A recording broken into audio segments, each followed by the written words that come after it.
Hey guys, what's up? You're listening to the Anyare Podcast with Amanda, Erwin, and Peach. In this episode, we found the right love at the wrong time. So, dun pa lang medyo, na tayo, juicy. So, kanta na tayo. Sige, kanta na tayo. 3, 2, 1. We found the right love at the wrong time. Konting participation naman dyan, no? Erwin, Oo nga, Erwin. Hindi kasi parang mali yung mga notes nyo. Parang hindi ako natuwa. Paano ba dapat? Okay. Paano pa dapat? Ayoko na. Offline na lang. So, bago ang lahat-lahat, kamusta naman kayo dyan? Anong mga pinagagagawa niyo sa buhay? Meron ba? Ito, I'm still alive. Yun na naman. Ito ka na naman. Ako na naman sa we're still alive.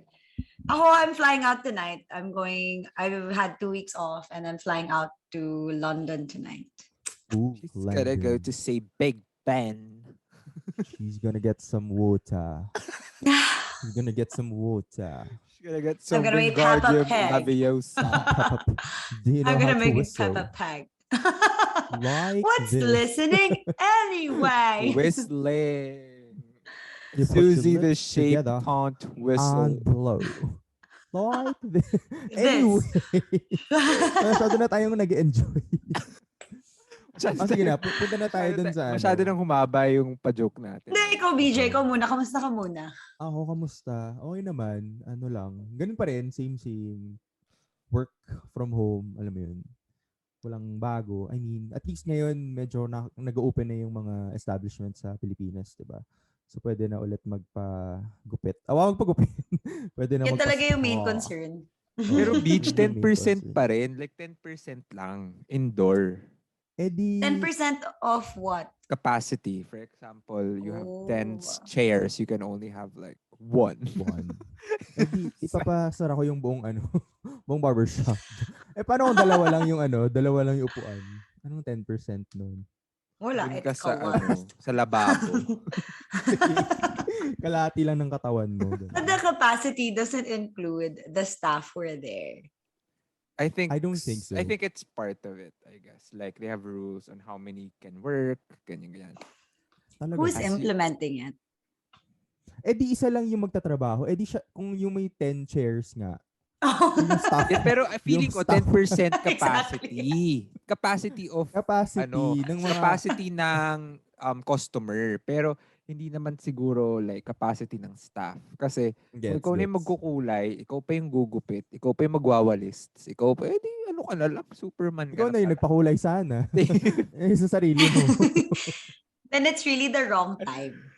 Diba? Wow, napasok niya yun. It away.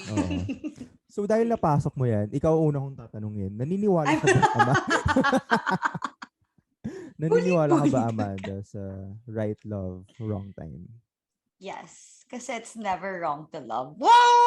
I'm done! Tapos na ako, guys.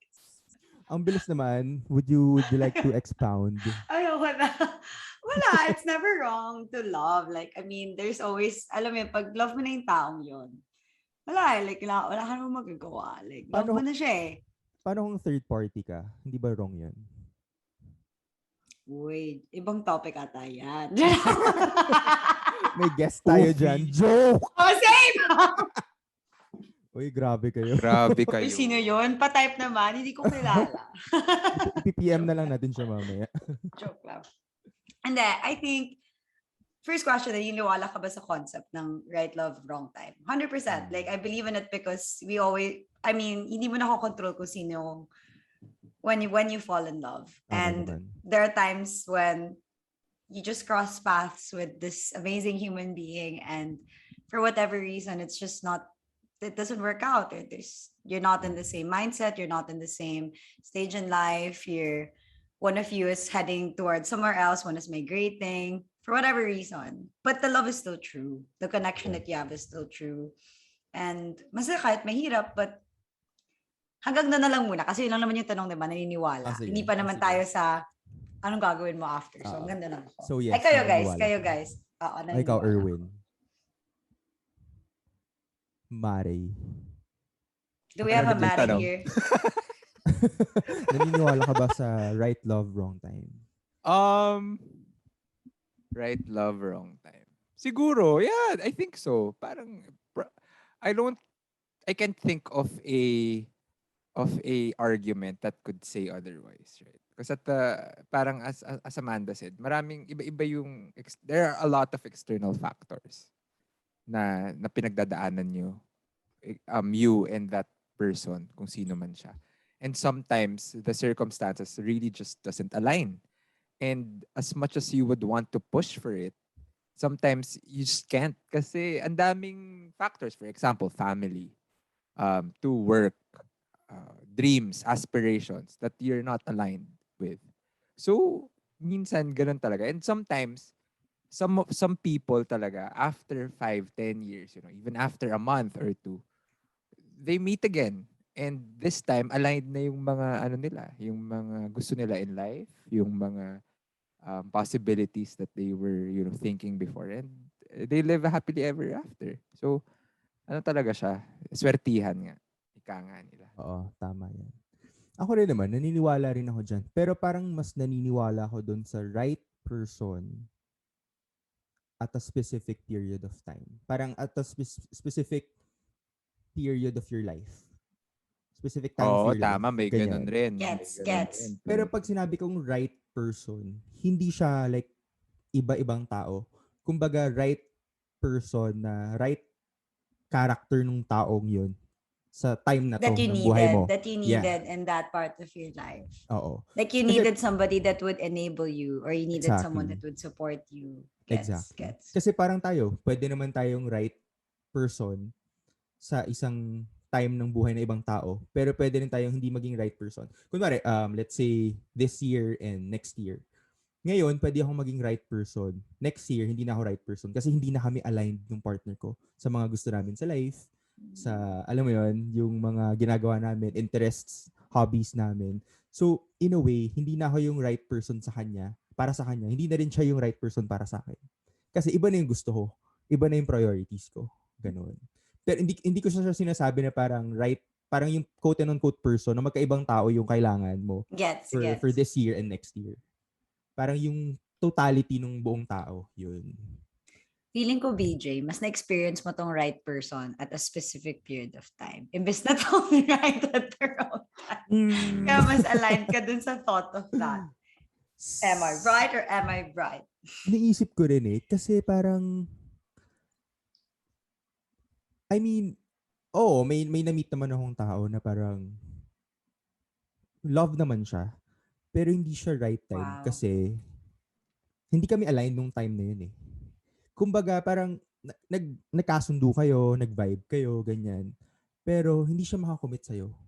Gets ba? So parang, in a way, hindi pa rin siya yung right person for you. Kasi kung right person yan, kahit anong oras yan, magko-commit. Amen. Diba? Louder for the people in Hong Kong.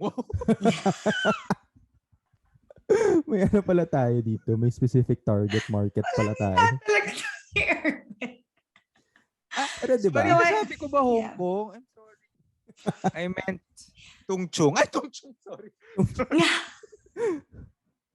Mas naging specific pa. I get you, Beej. Parang, I don't know, but I feel like it's very ideal to say that if it's the right person, everything will fall into place. I beg to disagree.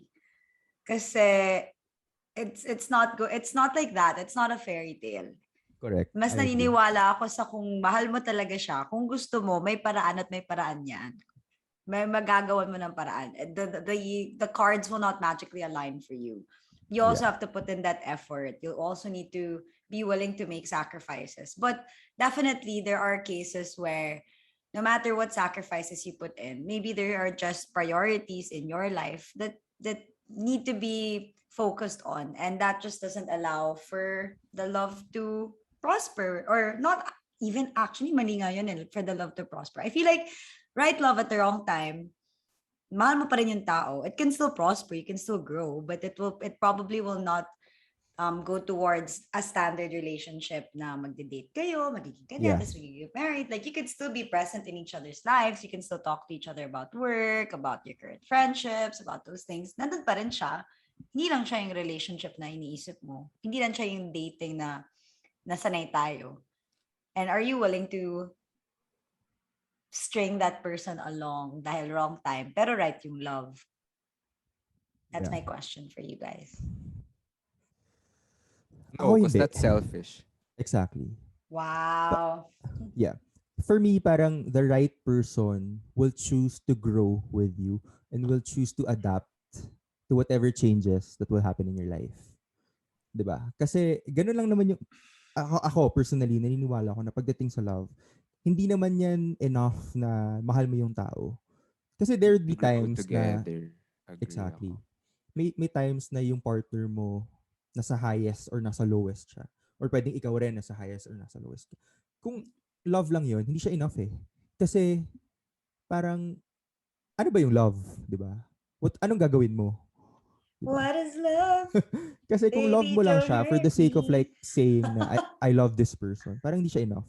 Kailangan may gagawin ka to sustain that love. Agree. Kasi tama, like to BJ's point a while ago, just to add to that, parang he was saying na you need to be the right person in all times. Correct. Kasi, and that happens when you grow together. Exactly. And both of your, alam mo yun, kahit it doesn't have to be on the same path, it doesn't have to be on the same road.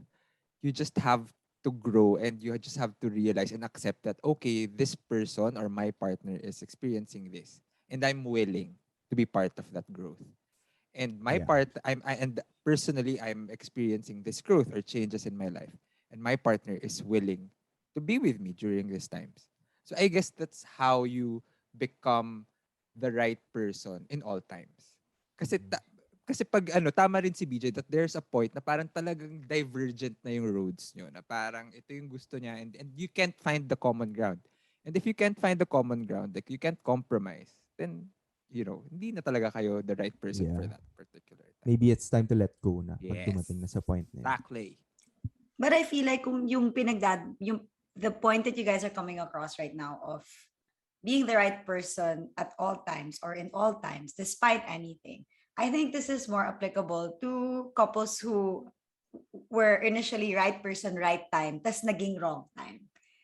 But if you think about it, that you guys have just met, initial stages of dating, let's say you guys have been seeing each other for, I don't know, 1 month, 2 months, or maybe you met and then alam nyong the other one is going to migrate right off the bat. So alam nyo ng wrong time siya. Pero right love, like it's the right kind of connection, it's the right kind of partnership. Pero to your point, kung gusto may paraan. Right? Kung exactly. ayaw, may dahilan. Pero hindi lahat nagagawa ng paraan. I mean, let's be real. Wala namang 100% sa mundo. Especially pag and mga talaga. Sometimes, go ahead. Nakalimutan ko na sasabihin. No, and then like I get what you're saying, Erwin. Like sometimes, as much as we say kung gusto may paraan, minsan wala ka talagang paraan. Like exactly. Kung kailangan niya pumunta ng US at wala kang way to go to the US and ayaw mag-LDR, ano pagagawa? Anong magagawa ko? Ano pang paraan magagawa ko? Diba? So, I get it. I get naman what you're saying. Pero guys, ano ba? When can you say that it's the right person for you? Ang hirap naman ng tanong. ako pala nagsulat niya. Oo eh. Alam mo kung bakit, BJ. Kasi ikaw nagsulat. Kasi ikaw dapat magtatanong sa isa sa amin. Hindi mo in-expect to answer. Ako yung sasagot. Sige. When can we say na it's the right person or right love? Feeling ko, you just feel it at that moment na parang when everything falls into place, alam mo yun, yung priorities nyo, interests, whatever man yan sa buhay, aligned. Tapos, you choose to grow together. Ganyan. So, feeling ko kasi, when you say right person siya nung the moment na nakilala mo and the moment na pinipili mo siyang mahalin. Diba? Kasi once na nawawala na yun, hindi na siya right person for you or hindi ka na right person sa kanya. Kasi wala na eh. Hindi nyo na parang... Chris, but as a personal experience. No comment. Joke. Hindi naman yata. Wow, hindi naman yata. Hindi sure. Pero yun lang for me. Parang pagka once na nagkaroon na ng question, once na question niya na yung isa't isa or yung sarili mo or siya na, mahal ko pa ba siya? Mahal pa ba niya ako? Doon medyo may problema na. So in a way, hindi na nagiging right person yon or right love yon kasi nga ang right love tuloy-tuloy siya. Masusustain siya.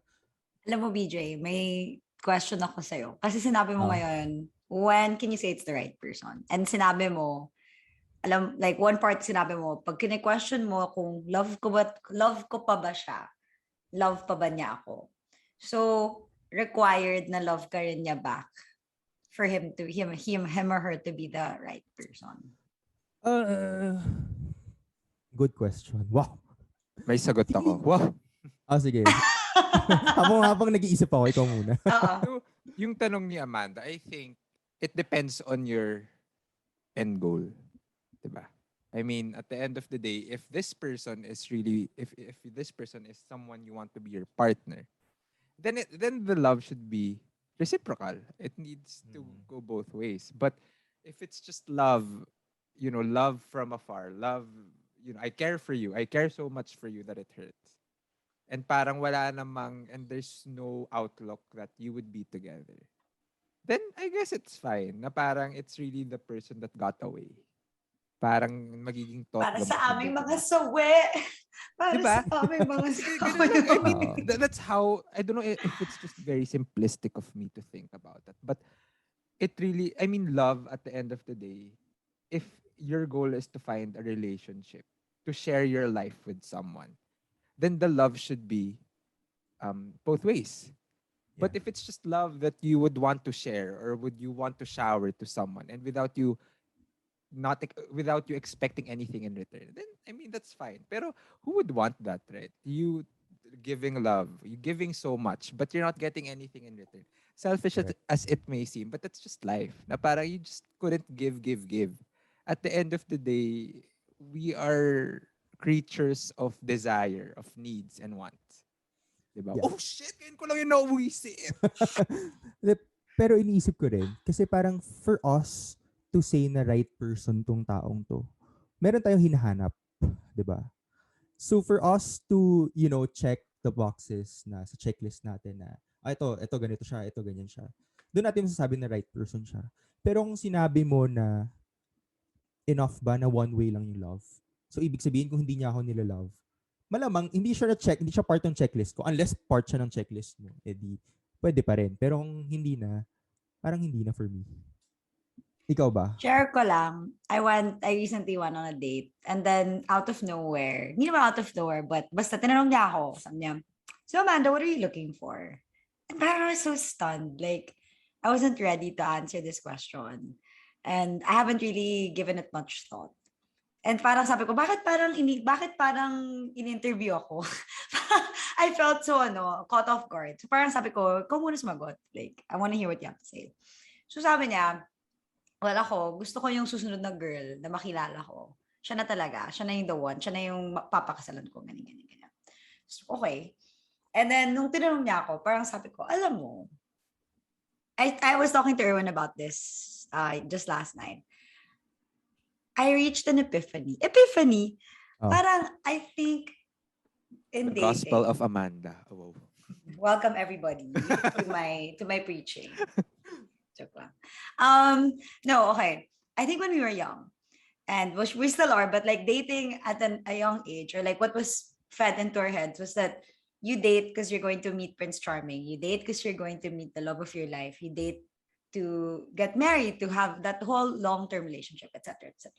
And I think that that's the wrong mindset to come into dating, to bring with you when you're dating, because I think that brings you to a place where you are easily blinded by the red flags because you're constantly trying to fit this person to the ideal relationship or the ideal partner you have, because your end goal is for this person to be the one long term. Parang yun lang yung goal mo na dapat long term siya. So parang iniisip mo, okay, well, okay naman to lahat. Like when you come into the date and you have your boxes that you're ticking. And parang he's like, ay, okay pa naman to kasi I want her to be the one na. So okay naman yung iba. And to me, it seems so robotic. It seems so not genuine. So ito yung sagot ko sa date ko. So sabi ko sa kanya, I'm looking for a few things now. Like, I'm looking for mutual trust, mutual respect, good company, good communication, and a connection. And that's all that I'm looking for now. And whatever happens after happens. And because I think in its essence, that's how you get to know a person. That's how you build relationships. And whether that translates to something romantic, platonic, that's where it all starts. And I think if you bring that mindset when you're going out dating, it allows for you to be just more genuine. And yun, parang ang hirap kasi to come into dating na I want to meet the right person. Kasi of course, ang hirap. Yeah. Like, ang dami-dami mong makikilala na hindi right person. And if ito yung goal mo, di talagang, what do you call this? You'll be demotivated to go out and date again. But if you go out with the mindset or just the goal to, hey, I'm gonna bring myself here to the table, maybe meet somebody that I have find common interests with and see where it goes. Parang it's a bit more, there's not much pressure for you or for the other person. So yun, share ko lang yung epiphany ko. Grabe ang daldan. Pasensya na. Meron akong follow-up question dyan, pero parang mas for a different topic siya. Kasi ang naisip ko, ibang podcast topic to. Ang naisip ko parang, do you date to marry or do you date just to have fun? Ganyan. Anyway. Parang I think it's so polarized, but let's save that for another topic. Another episode, correct. Pero yung follow-up question ko dyan, pagka sinabi mo kasi na you date, parang, ano yung sinabi, you just date to, like, find a connection, to vibe with people. Parang, hindi ba yung dating life mo magiging meron pa kayang better person dito sa na-meet ko na to? Hindi ba, nagigets mo ba? Parang, hindi ka nagde-date so para mag-settle. Nagde-date ka kasi may hinahanap kang certain specific. Exactly. Pero hindi ka ba, parang hindi ka ba matatapos no na kakaisip, kakatanong na baka may mas okay pa na dumating? Baka may mas ma-meet pa ako na alam mo yun, baka better than this person. Or the opposite could happen. You keep comparing people that you meet. Correct. To this certain standard that you have. Right? Correct naman. Kaya nga parang what I'm saying is, like, to answer Erwin's first, yung comparing to a standard. That's why I think coming into it, it's better to not have that checklist in your head. You just want to get to know this person for what he or she is instead of ticking it through your boxes. You know, instead of putting it through this is the guy that I want to date and marry. And then to BJ's point na parang, does it become tedious? Is that the question? Or does it become just pointless? Is that what Yes, I think the pointless is the better. I think it's not that it gets pointless because, I mean, look, you know, when we were young, we always, like our parents always say, maging friends muna kayo, tapos build the foundation, tapos from there, pwede na kayong mag-date, ganyan. And we were always like, that's the ideal situation, right? Like, you meet a friend, you get to know each other, etc., etc. But now with dating, kasi parang it's very it's digital. Like a layo from there na talagang, it's really just like, ito na tayo, date number 3, we're gonna do this, date number 10, we're already thinking about the house, na parang, there's no getting to know portion of it. So I think it's not pointless, but if anything, it offers for more opportunities for that relationship to be something, whether it's romantic or platonic nga, like what I said. But this is just for my own epiphany, like it doesn't, obviously, I can't impose this onto anyone.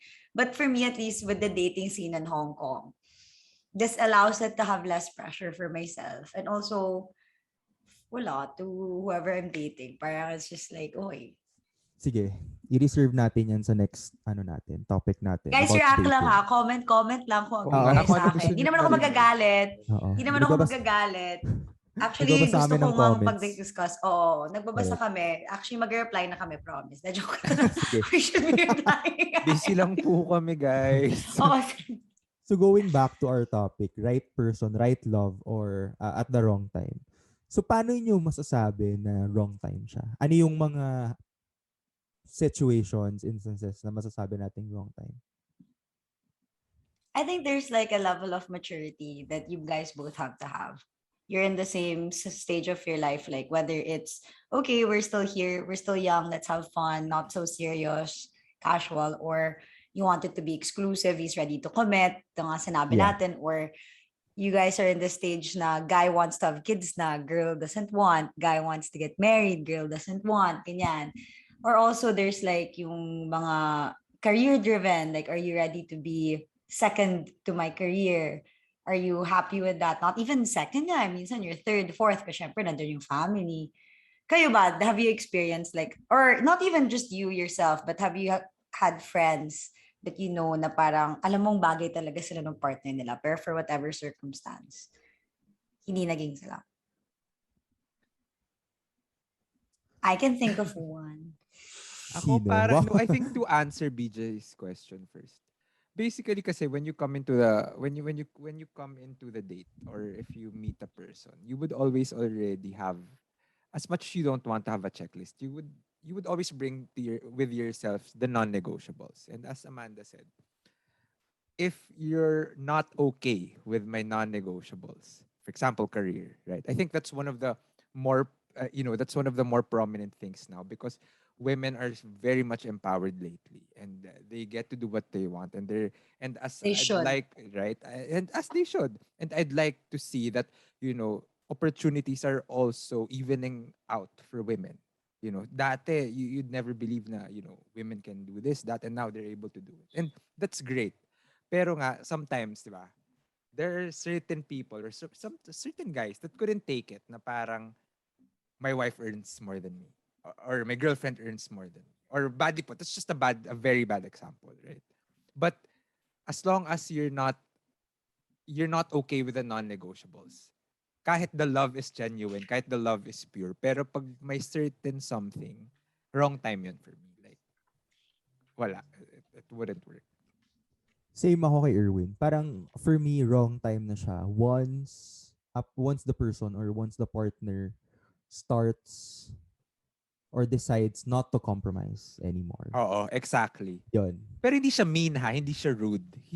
Alam mo, wala naman siyang Alam mo, ginagawa. yeah, exactly. Kasi you're all entitled to what you're attracted to. You're entitled to what you're ready for. You're entitled to decide what's best for you. And pag hindi yun yung no offer or yung meron yung partner mo, okay, thanks. Okay, thanks. No hard feelings, diba? Ganun naman talaga siya. Kasi malamang sa start yan, lalo na sa ligawan yan, compromise whatsoever within the first 2 years probably. Ganyan. Okay pa. Adjust. Pero once na naging comfortable na yung isa, tapos, di ba, nag-decide na parang ayoko nang gawin yan. Parang kaya mo na yan mag-isa. Yung mga ganong klaseng attitude na. Yun. Parang, alam mo, yung mga boys, ganyan yan. Pinaka best foot forward lang during the chase. I swear, best version of yourself ka. Tapos, throughout the relationship, wala na, relax lang, complacent na. And then you notice that the girl is like nagging you. Yeah. We're not nagging you and you're saying, ay, you're so demanding naman. You already set my expectation here. Like, tapos now that we're together, and you call us crazy. So I'm just like, kung ano yung naset mo sa simula, sana ma-maintain. Sana lang. Yeah. Kasi lahat naman pwede naman mag-start, well, hindi pala lahat. Most naman pwede mag-start sa right love, right time. Pero yun nga, once na tumakbo na yung oras, pwede na maging wrong person or maging wrong time. Yeah. Kasi ang daming variables na pwedeng or ang daming pwedeng mangyari sa buhay natin na maapektuhan yung relationship. Yeah. Like, for example, you get offered a job abroad, ganyan. So malamang, alam mo yun, si guy, I can't do or si girl, I can't do LDR, blah, blah, ganyan. So, goodbye. Or, goodbye. diba? Yung mga ganyan. Tas, or, yung isa gusto na mag-asawa or gusto na magpakasal, tas yung isa, hindi pa ako ready. Medyo na, yung nakakaroon na ng mga problema. So, feeling ko, yun na nga, once the other person starts or decides not to compromise, yeah, hindi na siya, nagiging wrong person or wrong time na siya. Same. Correct. Well, guys. Dami natin ng pag-usapan. Dami natin ng pag-usapan. the right person, long time. Medyo, Shall we quickly go? Heavy yung nun. Medyo heavy. I don't know why it's heavy. I think it's just not the ideal. Yeah. Parang we always think that love conquers all. Parang wala tayong concept of, but it's not. Pero guys, I think we've been podcasting for a year already, like or almost a year. And parang wala lang naisip ko lang. So happy anniversary. Speaking of pala, happy anniversary. Oh my gosh, you're right. Anniversary. Happy anniversary. Maraming salamat po sa suporta. Oo. Maraming salamat po sa pagsubaybay sa Anyare Podcast. Wow. I haven't heard that word in a while. Walang sawang tangkilik. Yes. Yes. I got Henry. Sir Henry, kung nandyan ka, nanonood ka, alam mo na. So, okay. Ayun lang. Meron pa ba kayong gustong pag-usapan bago natin? Isa lang. I think for me lang, quickly, I just want to say,